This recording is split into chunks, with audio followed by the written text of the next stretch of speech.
Welcome everybody to Radio Day by the Bay 2016. This is the 11th year we've done this now, and it's our annual fundraiser to help out CHRS, the Bay Area Radio Museum, and the Bay Area Radio Hall of Fame.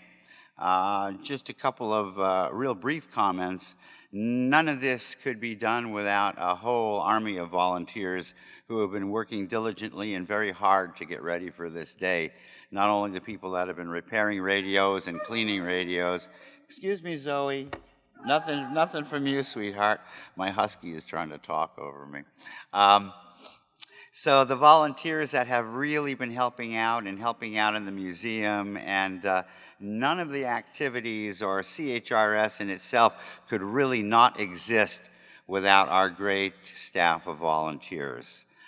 We have great supporters also who have donated a great deal of dollars for us, and between those supporters and our volunteers, that's what makes CHRS a little different than a lot of the other vintage radio organizations. The other thing that makes us quite different than a lot of vintage radio organizations is that we raised enough money to buy our own building, 2152 Central Avenue in Alameda, and we will be there forever because we own it and we will not be kicked out. So without further ado, I encourage you to bid heavily, bid often, and let's help raise some money for CHRS. I'm going to now introduce one of our best supporters in the community and in the broadcasting land and in life. Here's, we call him Mr. Alameda because he lives here, and he's our buddy, Stan Bunger from KCBS. He'll be getting you through the rest of the day. Thank you, Steve. Morning, everyone. I've told Steve he's got to be careful with this Mr. Alameda stuff because I have had several people come up and say, well, did you get elected? What do you have to do to become Mr. Alameda? And I said, I don't know, it's in Cushman's brain.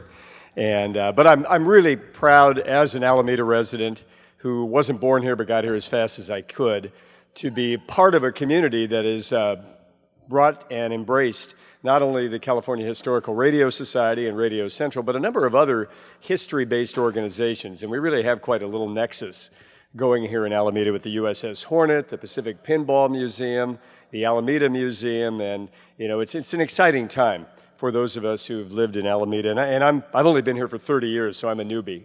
But the longer-term residents of Alameda know that our sleepy little town has sort of been found out, and it's a great thing to be found out because it brings more life, more blood, and more excitement into town. So welcome to Alameda, those of you who haven't been here before, and those of you who have, we encourage you to spend more dollars on Park Street and put money into our parking meters so that the rest of us don't have to pay any more in taxes. Thank you very much.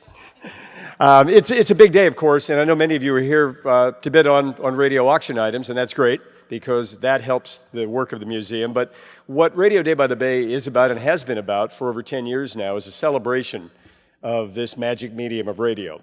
And let nobody be under the misapprehension that radio is a dying medium. You can read the newspapers and read the trade magazines and hear the horror stories of layoffs and corporate contraction, but the fact is radio is still a big business in America. It's a multi-billion-dollar business.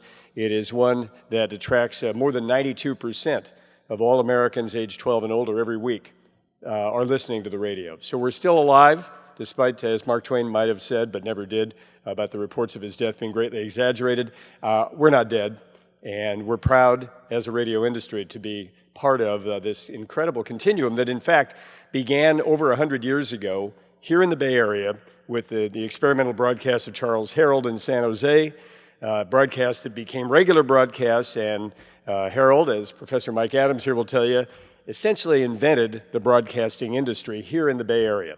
And I work at KCBS, which is the descendant of Charles Harold's original station, and we couldn't be prouder than to hold that mantle and continue into the future. So, along with the auction today, don't forget the Golden Gate Radio Orchestra. You may have heard them sound checking and rehearsing. They'll be performing at noon. If you're not familiar with them, they bring back, literally, the sound of what radio was like when every radio station had a live orchestra on site. and they are using the charts and the songs that were part of that era of radio. Right after that, we're going to be hearing a radio play adaptation. It's really a world premiere because never before has an hour-long version of Dashiell Hammett's The Maltese Falcon been presented as a radio play. You know the movie, maybe you know the book. You might even have known about the 1950s half-hour radio adaptation, but this one's different because Terry McGovern, an errant genius if ever there was, has managed to take the original movie script and telescope it down to an hour-long radio play, which will be performed in public for the first time here today. We also have the announcement of the Volunteer of the Year here at CHRS, which is a big deal because, as Steve mentioned, this thing operates on the efforts of an incredible number of dedicated volunteers, many of whom are in the room today, but others of whom are at Radio Central or doing the other jobs that need to be done to make an event like this happen. And the announcement of this year's Bay Area Radio Hall of Fame inductees, which will be coming up a little later in the morning. So without further ado, because I know many of you are itching to spend money on cool old radio gear, I want to introduce a longtime friend of the California Historical Radio Society, auctioneer extraordinaire, Miss Renee Richardson. All yours. Somebody's phone is here. Is this anybody's? Mine now. Hi, everybody. It's great to be back. I'm no longer at KFOG, but that's kind of a thing for a lot of radio people to be no longer at.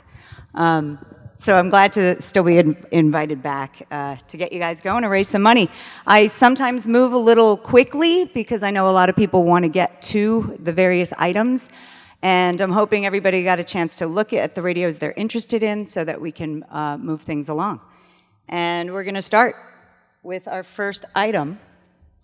All right, we're starting the bidding on this one at $50. This is a Philco broadcast band. The electronics on this have been restored. We're starting at $50. Anybody in the room want to get this radio for $50? Number 31 would like it at $50. Anybody in for 55? Number 46 wants it for 55. Do I hear 60? 31 wants it for 60. Do I hear 65? 105 sold to you. Number 46. Nice job.